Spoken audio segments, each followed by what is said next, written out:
I mean, I guess you are kind of used to capsulizing in a bit. Is there a way you could capsulize what brought you to Missoula and just why? Well, for a long time we recognized that we had information that was beyond human. In other words, it taught how to make a transition, a formula of how to leave the human kingdom and become a member in a kingdom level above human. The same formula that Jesus taught. I'm just going to interrupt you for a second again. It's better audio. Take two. Okay. Okay, go ahead. Well, for a long time we recognized that we had information that was very important for the human kingdom. And it has to do with making a transition out of the human kingdom. Same formula that was taught 2,000 years ago. And so we started going public with this information the first of the year to try to make it available to people. And since that time, we have covered a lot of cities, just holding free public meetings to talk about what we've come to know. When did you come to realize what you now know and what you're now telling people about? What was your journey toward this point? Well, for each of us, we probably have a little different description of that.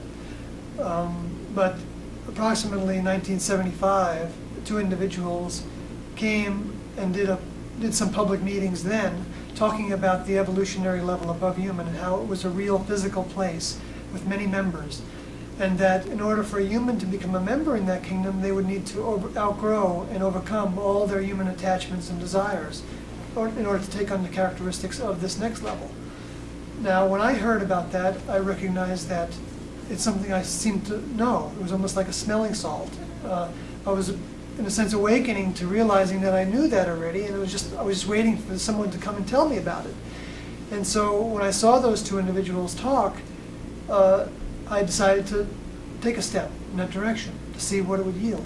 So you went to an actual sort of session on it. Where was that? And did you just go out of the curiosity to see what they had to say, or what? Well, yes, you could say it was curiosity. I felt a little more than curiosity. I felt I was compelled to some degree. I knew I was not going to miss that meeting. And I wasn't the kind of person that normally went to meetings, didn't even watch TV that much, or wasn't that exploratory in some ways, although I did a lot of reading. But I went to a meeting, and as a result, after hearing very little, knew that I wanted nothing else, and I was willing to disconnect from my entire life right away and without looking back, in a sense. And I have no regrets. I'm very glad that I've taken this choice. And where was this session again? Waldport, Oregon, just on the Oregon coast. All right. What was your existence like then before that meeting? Well, I was in particular a seeker, I guess you could say. Society would have called me a hippie because I rejected a lot of the standard mainstream ways of living and acting. And I was into music and different things, building a house and things like that. But to me, that's really not me, because I know that my soul is separate from my body. And what I'm talking about, to some degree, so that I can relate to you, is some of the experiences of my physical body. Mm-hmm. When I know that I am a soul that had a relationship with older members in that kingdom before this incarnation, and feel very strongly that was 2,000 years ago, although I have no proof to that effect. Was it visions or anything? No. Or just a feeling? You never had Just, dreams about things? Well, or a sense of that the information sounded like family. It felt automatic. It felt natural to me to think in the way that our teachers were giving us as the way members of the next level think. And the reason for being, even, of becoming a member in that kingdom made total sense to me, even though I'd rejected a lot of other religious pursuits and spiritual paths because they didn't seem to make sense to me. This made sense. It talked about nuts and bolts kind of reality that I hadn't heard before. So what did you do then? What was your process after that?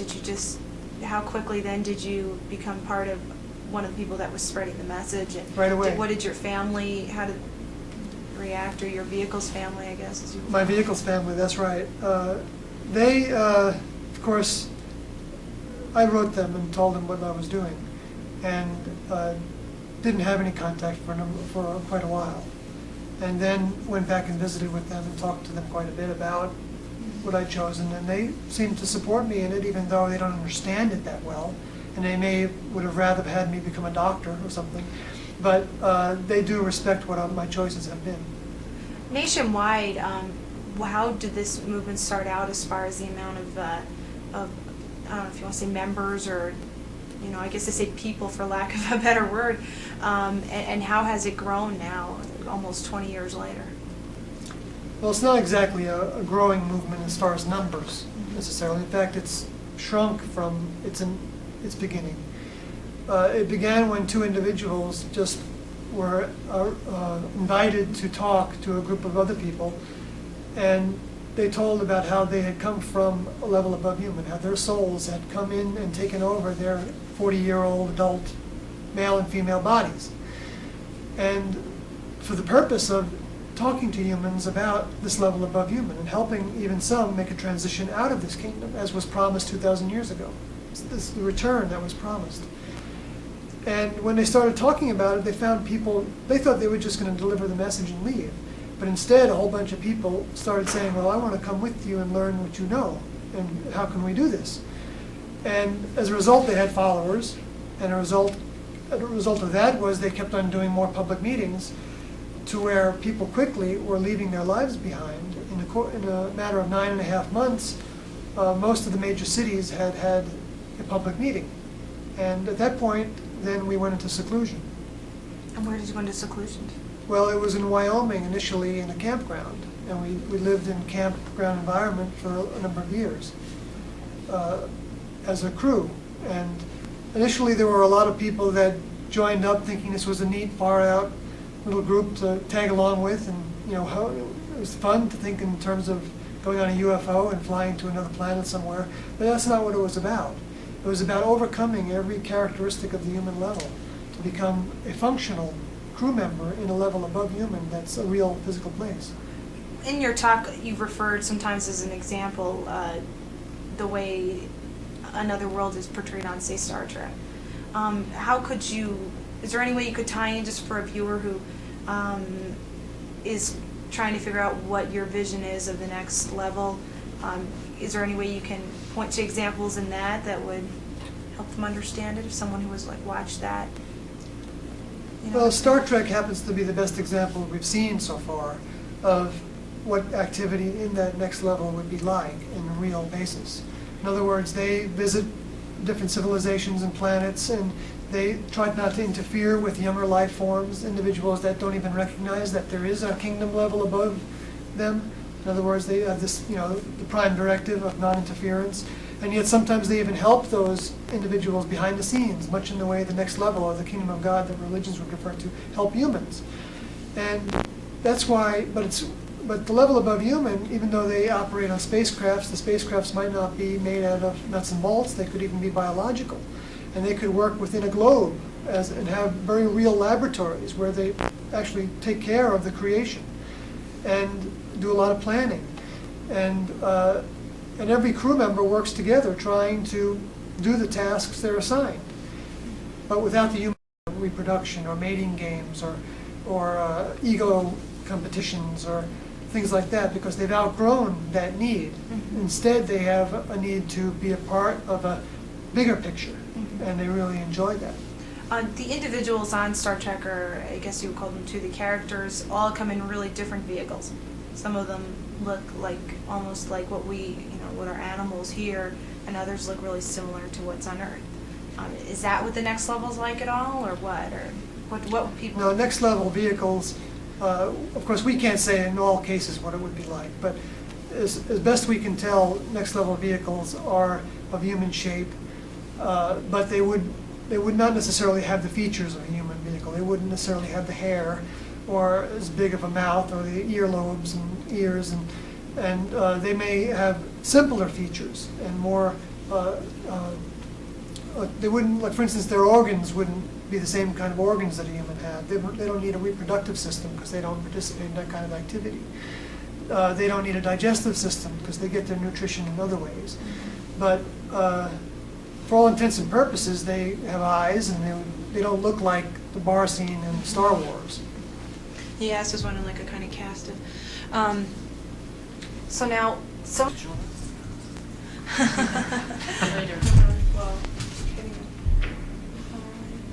Well, now, I guess a lot of the literature talked a lot about. Let me get it.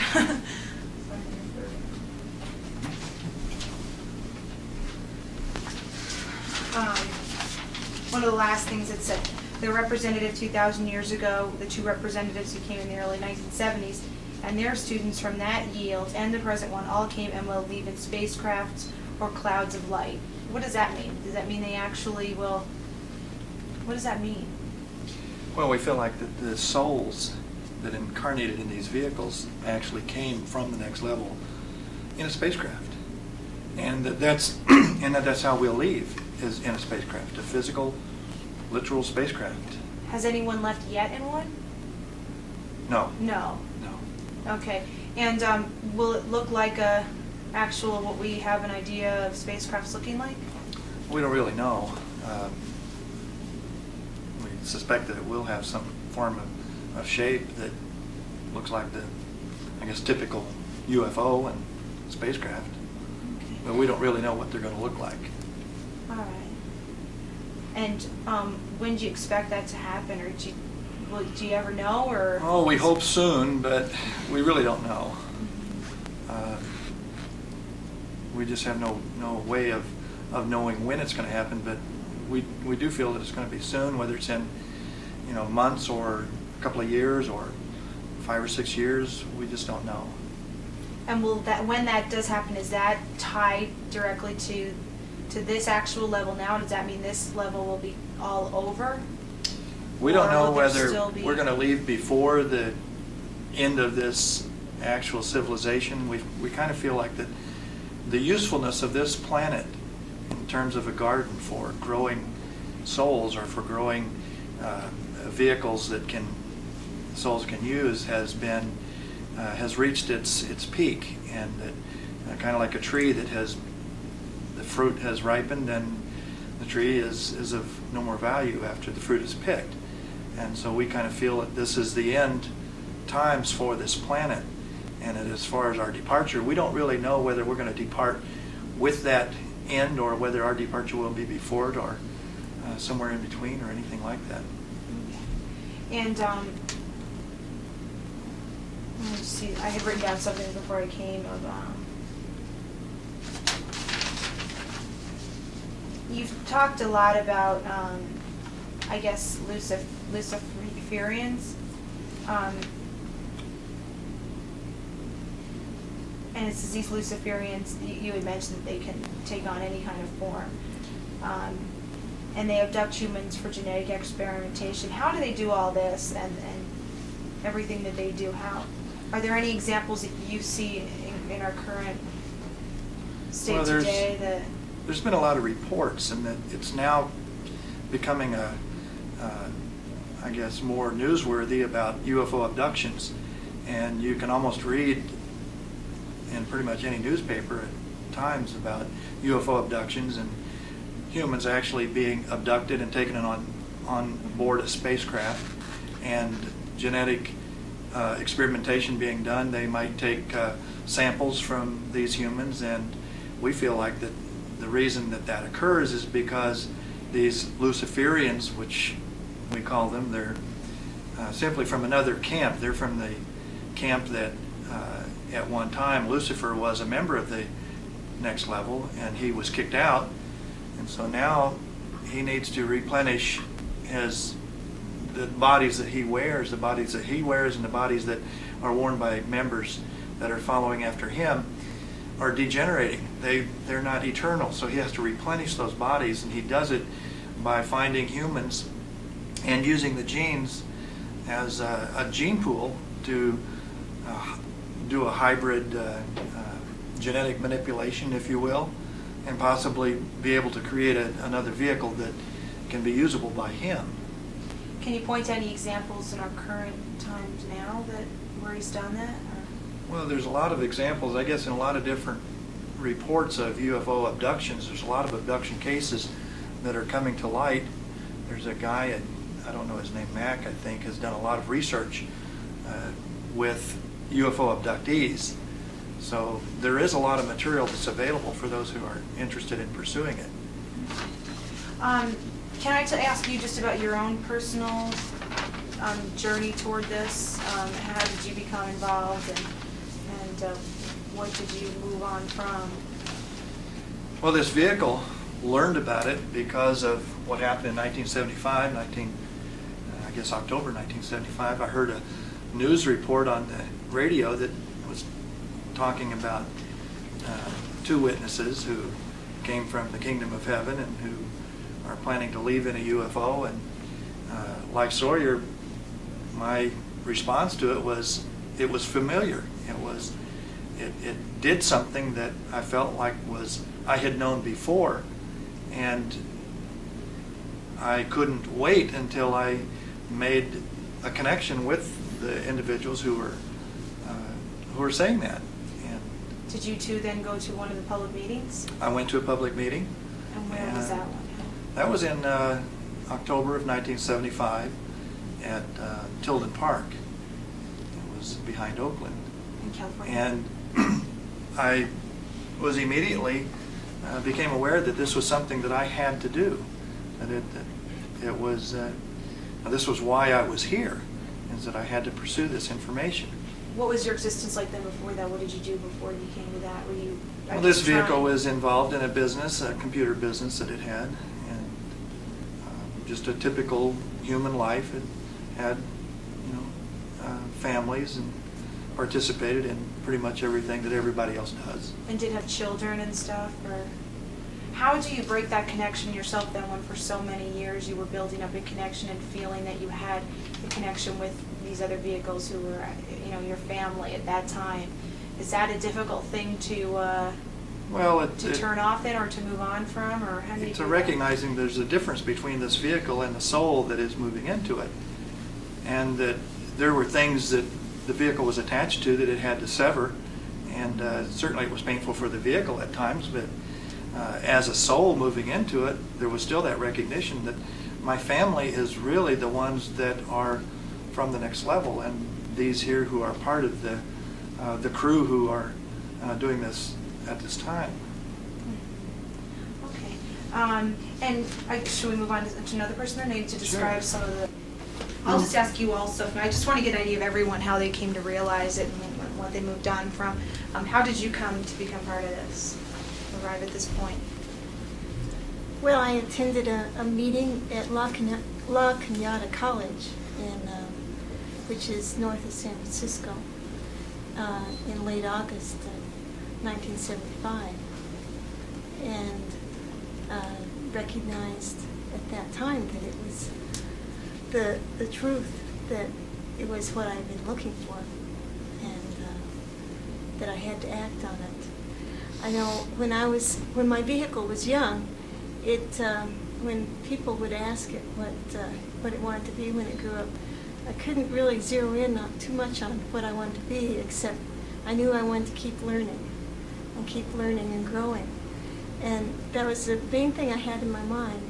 And this information, when it came, opened that possibility, because all along the way, the truth and information and learning is an unending path, an unending opportunity to learn.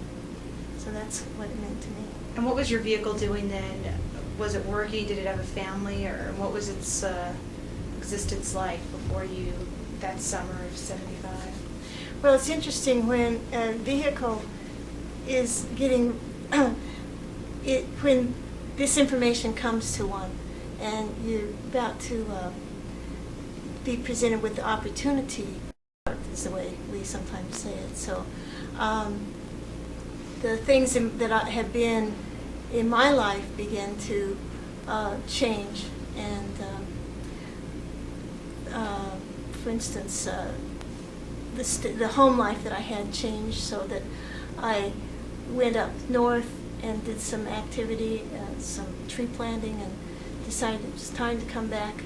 And I feel like that I was being drawn to the opportunity to hear this information, and came back to the Bay Area, where I at that time had already given up house and that kind of thing. I was living out of a international metro van, Okay. which was kind of like a turtle dragging around all my belongings. And so, did you immediately embrace it, or did it take a little bit of searching for you to realize to go ahead and join and take up what you thought you should have always? Well, I had to wait for the follow-up meeting, and then the next day to give away some possessions and to find a place for the vehicle's offspring to stay. And that was maybe 3 days. And for the vehicle's offspring, can the vehicle have contact with it, or did all ties need to be severed? Or you mentioned that you had reestablished some ties with the vehicle's family. Is it the same for everyone, or does everyone follow sort of a different pattern?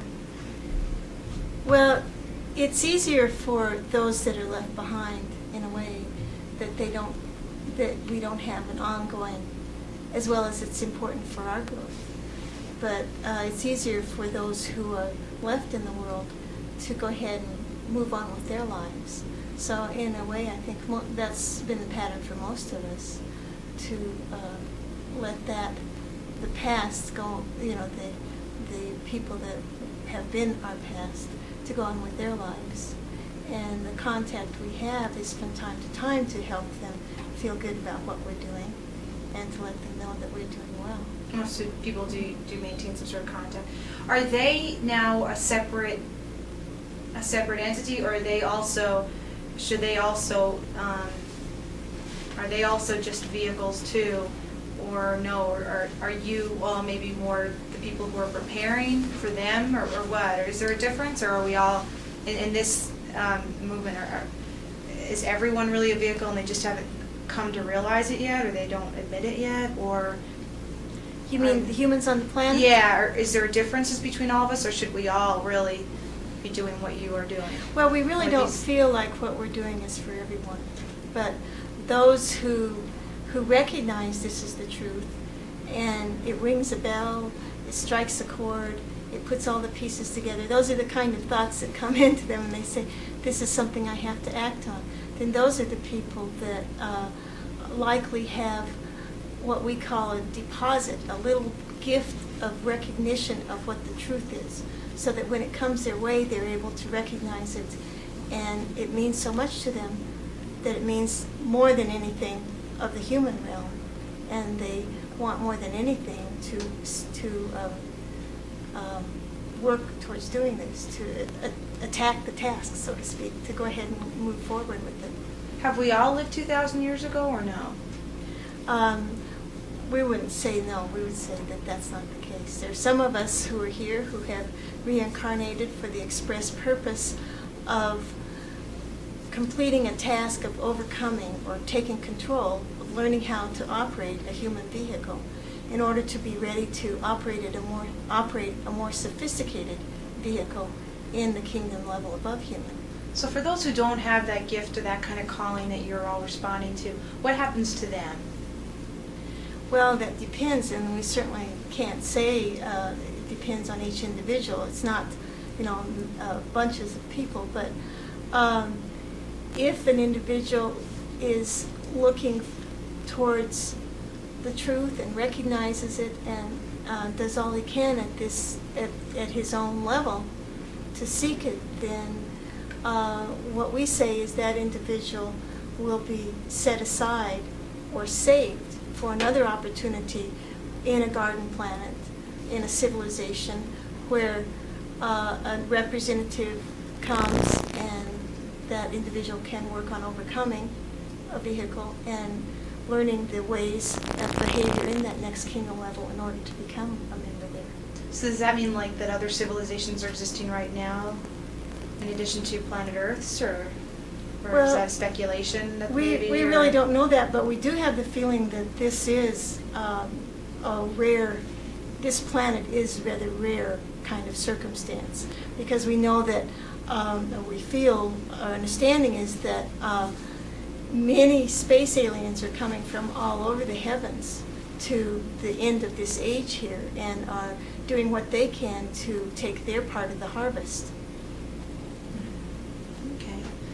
Someone else that want to explain more just about the dress and the, go ahead. I noticed that there are a lot of things that you all seem to be uniform with rings and the manner of dressing. What's the significance of all this? Well, part of our overcoming is we try not to appear, accentuate exactly the opposite. The body is insignificant to us, so we try to dress as modestly as we can, and covering up certain areas just so that the shapes of the bodies aren't shown, and we don't attract anything and nothing is attracted to us.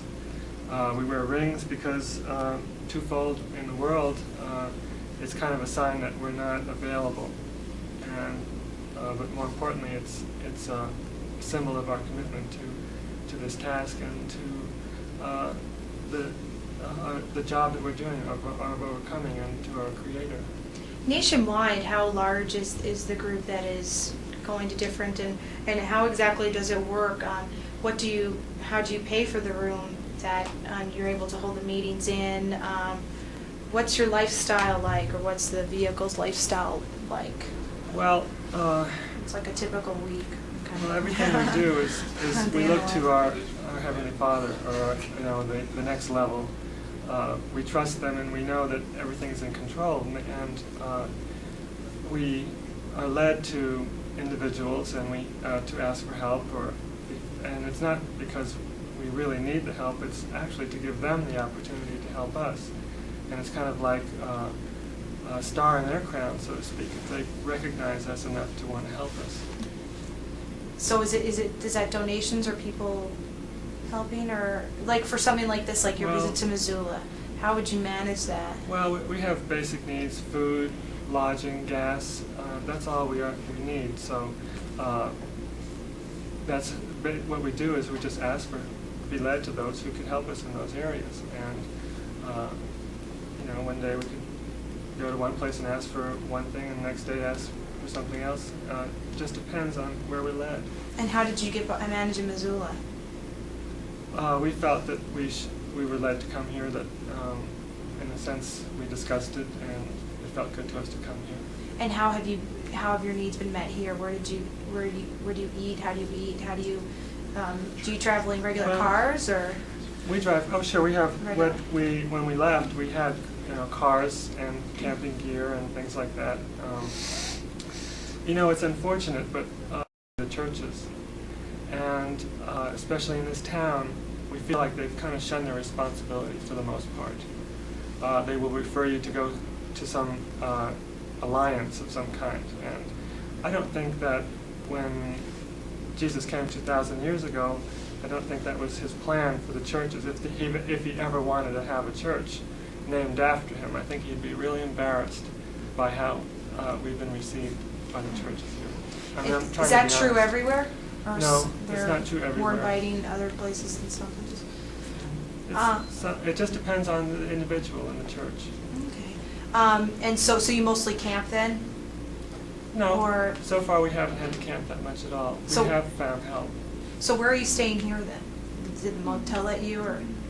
Well, we would rather not say, but we are very well taken care of. And how did you eat?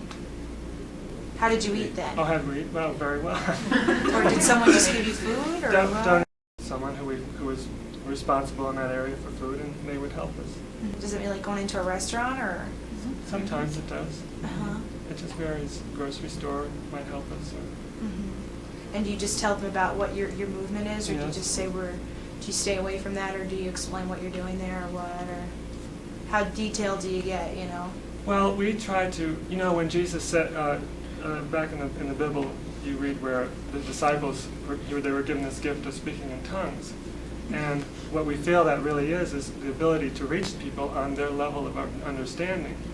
And so we would try to be very sensitive to somebody and try to speak to them on the level that they could understand what we're about. So we wouldn't always say, well,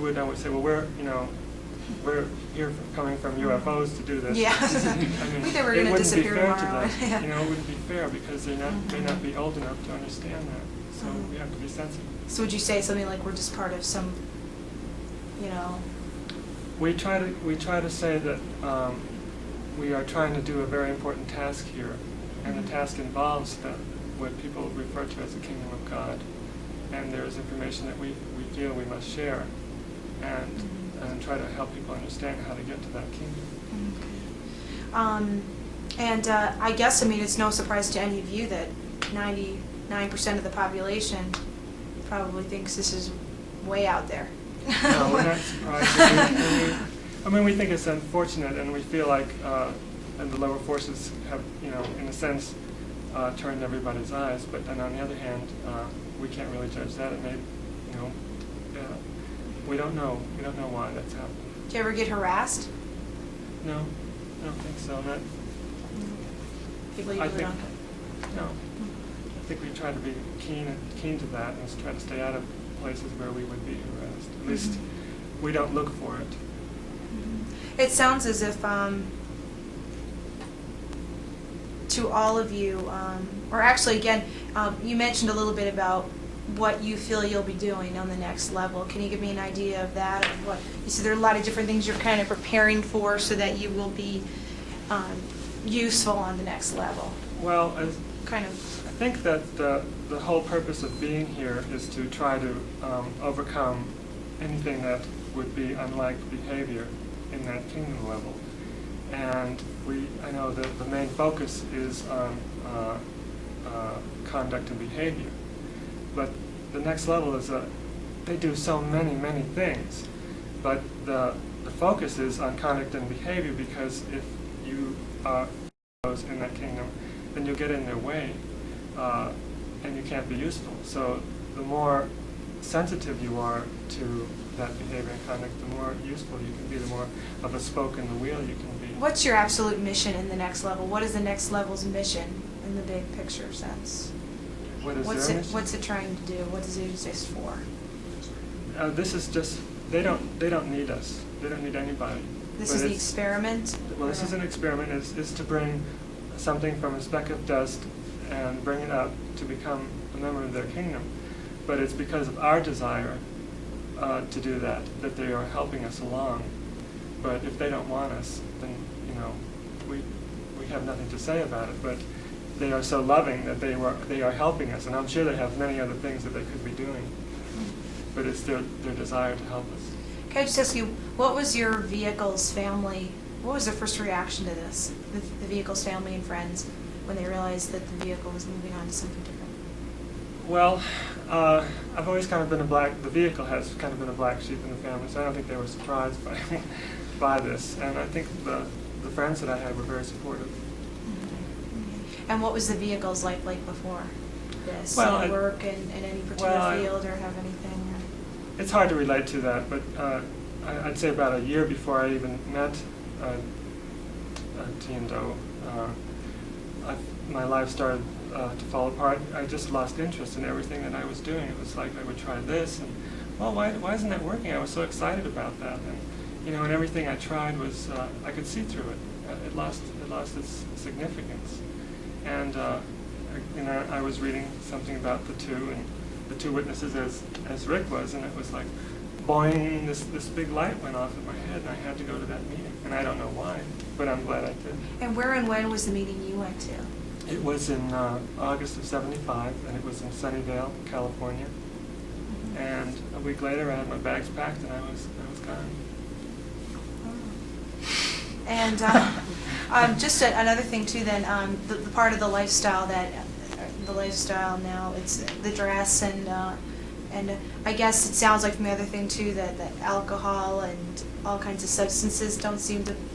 Are they completely out? Do they all go along with this? Is it all kind of like a general abstinence type of thing? Right. The importance of abstaining from even coffee. We don't want to alter any of our thinking processes.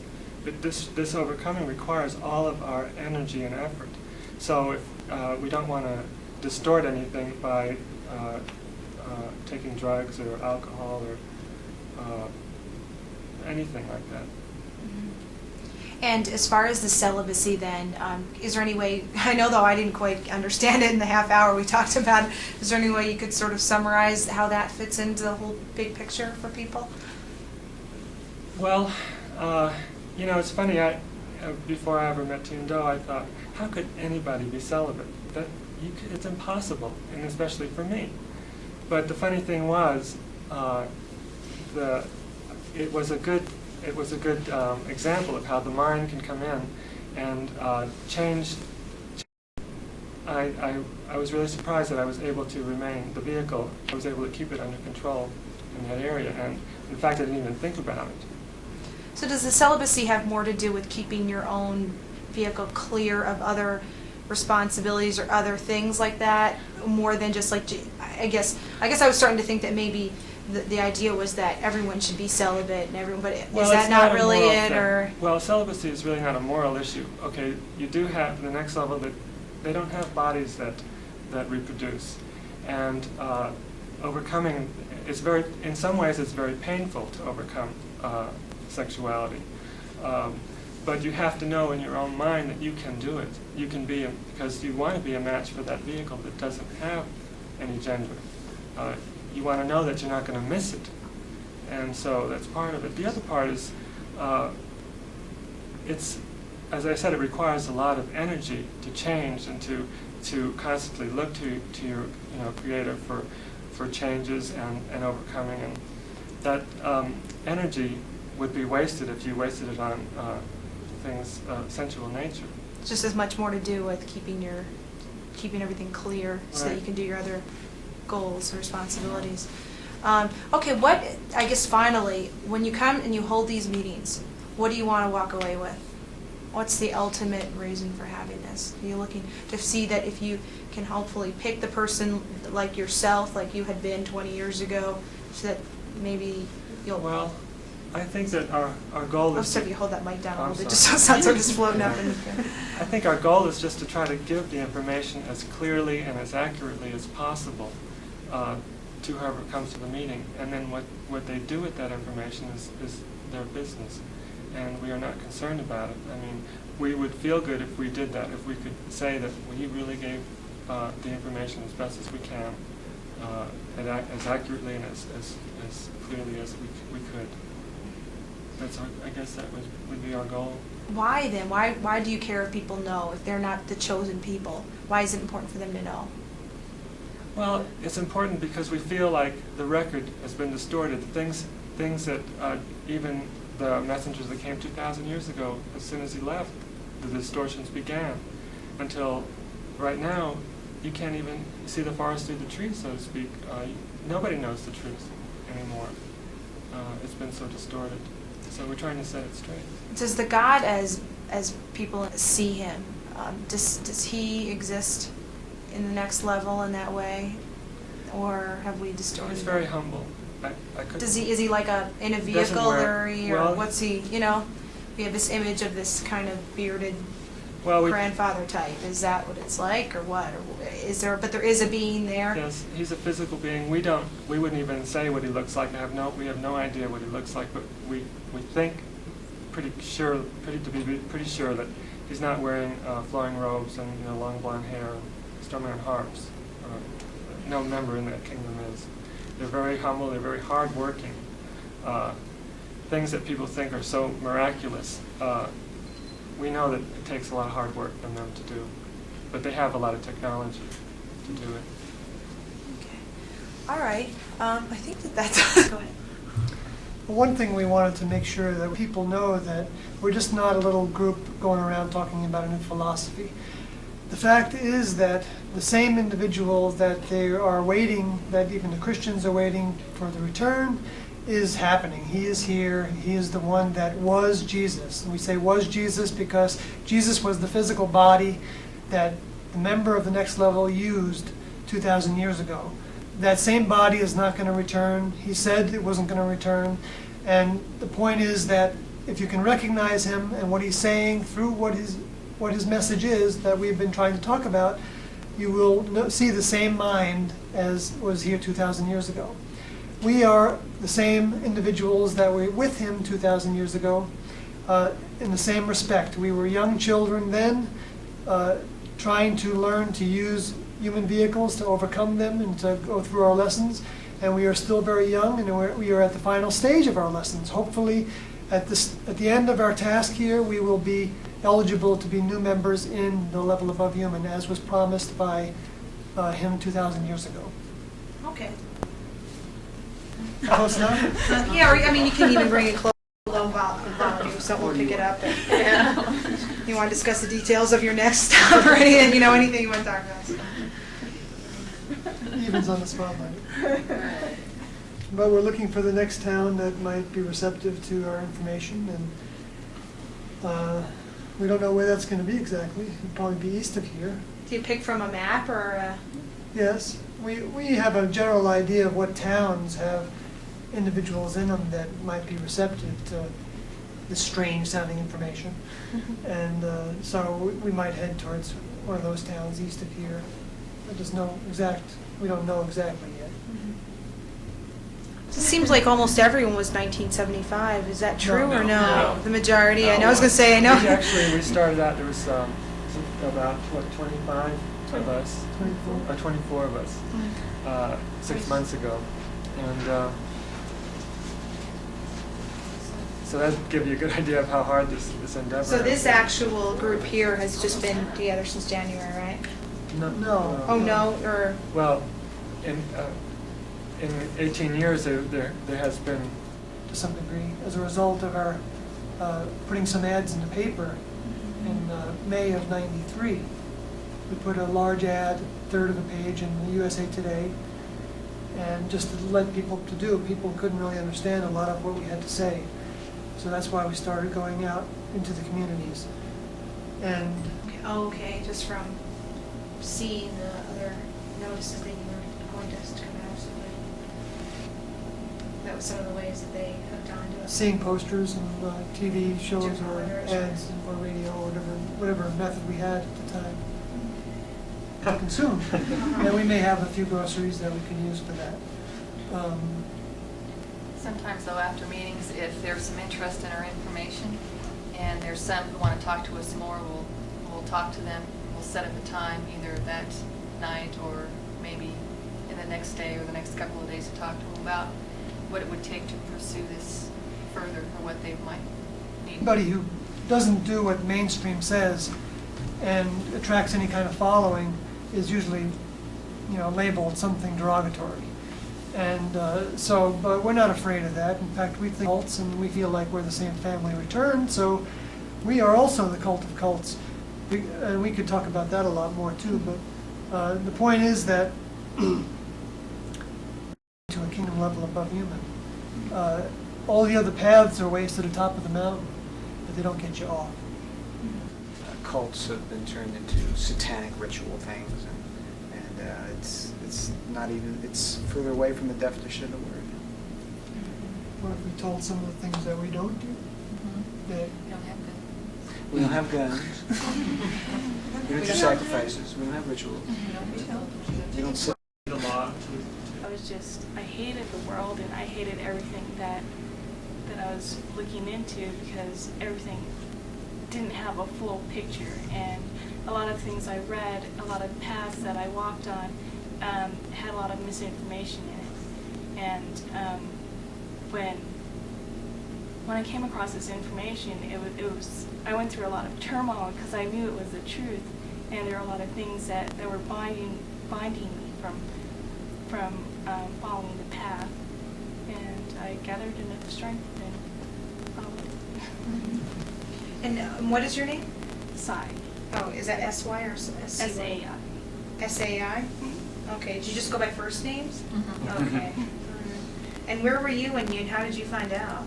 I was in Palo Alto, California, and I first read about it in a Common Boundary magazine. And Vehicle's brother wrote away for some information, and he went to the meeting and didn't tell me about it. So he was going to the follow-up meeting, and he told me about that, and I insisted on coming along, and so I basically missed. There's nothing that would keep me then from. And talking did to- He's in another group, in another area. Same group, another. Vehicle's parents must have been kind of Well, she was feeling abandoned. That's what it was. At first, she thought it was some really crazy cults, and I'd end up in something like a David Koresh cult.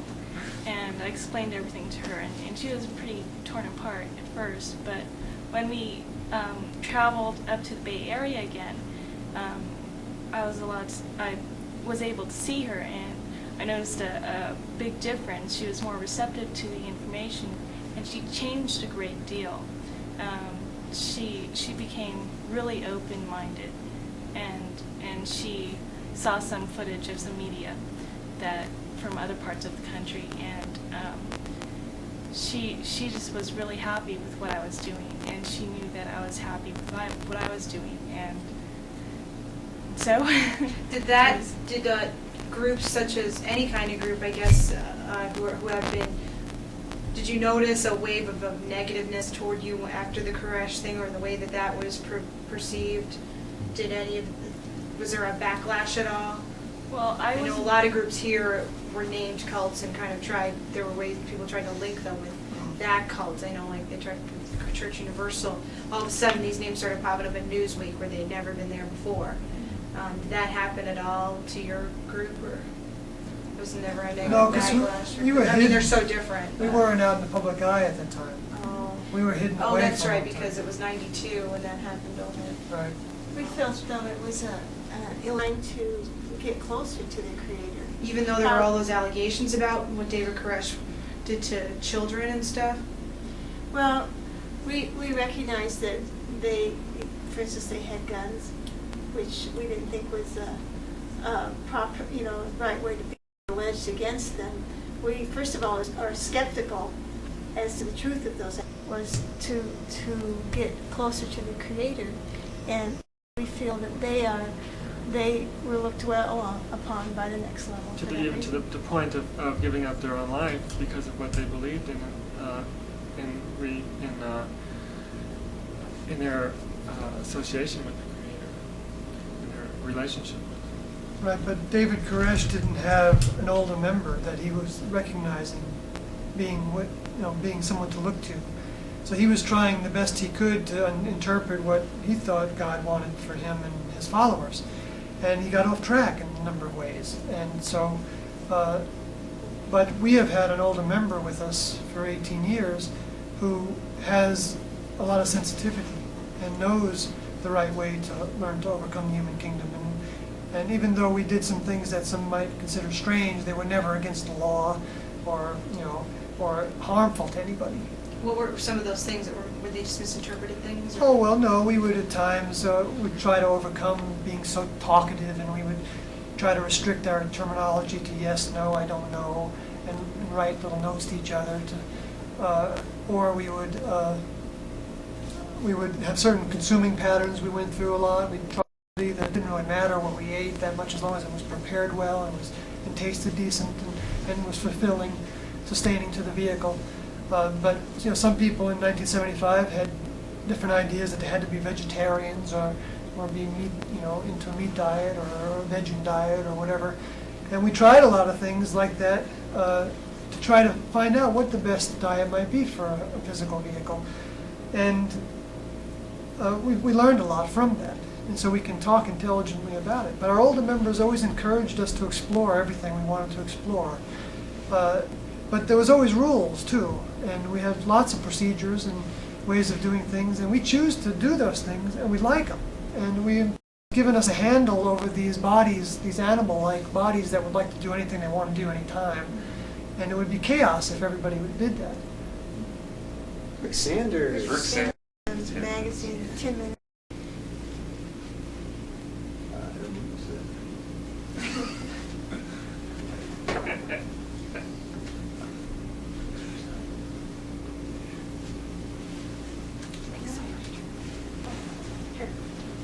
Let's try. You know it, and you know it. No, it's over there by my coat and my umbrella. They're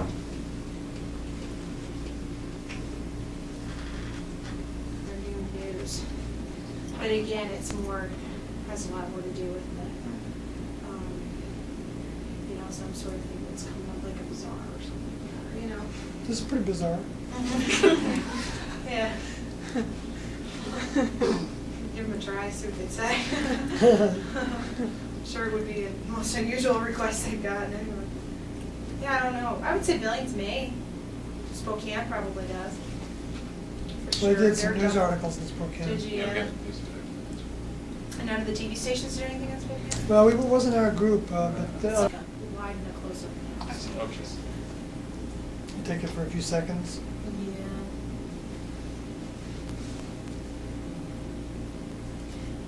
Do you always do both the interview and the camera? Yeah. Oh, that's, At this level, yeah, you gotta do everything. Sometimes, during the week, they've got a lot more people on, but the way my job works, we kind of use that as a, we feel like when we go talk to the media, we're looking for the Moldar, the guy who's Fox does Mulder. the unusual stuff. who takes on the cases that, right. So that's kind of a key word. Yeah, it's that true. you're looking for. I do tend to do probably more of them because I've got more really diverse type of population. And I mean, our thing now actually that is the constitutionalists they scream at you on the phone. Try and tell you everyone's illegal and that judge, the Constitution says that judge can't be there. You know, don't you think so? What do you think? You're a citizen voting. I'm making like $4 an hour. I just want to go home. So they're real hard to deal with. A lot. Some of them though are very like, hey, this is what I think. You don't have to. Yeah. Well, their thing is that there's no victim. So I guess that's kind of the underlying. And like, if I don't have car insurance, you know, there's no victim. Oh, I see. That's usually the argument that they use a lot. Or they'll go back to really, really old laws that maybe used during the Civil War to govern commerce and stuff, interstate commerce. I guess there's a law that says the government cannot restrict interstate commerce. In the war era, that, you know, that kind of thing. Well, they thing that one a specific type of grief. And some who, some like their area is much more carrying firearms. That's more their concern for them. And then there's others who are more concerned about the traffic laws. Or, you know, and then there are many who are involved in the whole movement. You know, are more open about it. You know, they kind of take a more open view. But then there are others. There's one guy who during his said that white males, because white males are descendants from God, they are not. They are not, for that reason, subject to anything that came after. You know what I mean? Like, right. And so laws. They say that black people were given their freedom, whereas so a black person who was granted their freedom Whoever said Adam has was to pay white. attention to these laws, but a white male who descended directly from God, or so they say, is not subject to that. Yeah. And I don't think when Well, you know, to some degree, we could see some of that, but ways Yeah. they're seeing it. I mean, in a sense, believing in God, much different than man's laws. right against speeding laws, you know. Then would you, or you lost your. The laws are good. They Yeah, give but you it's some, true. You can really argue back and forth for how you want government to be. Do you want it to be an agent of right. the minimum, or do you want it to be an act?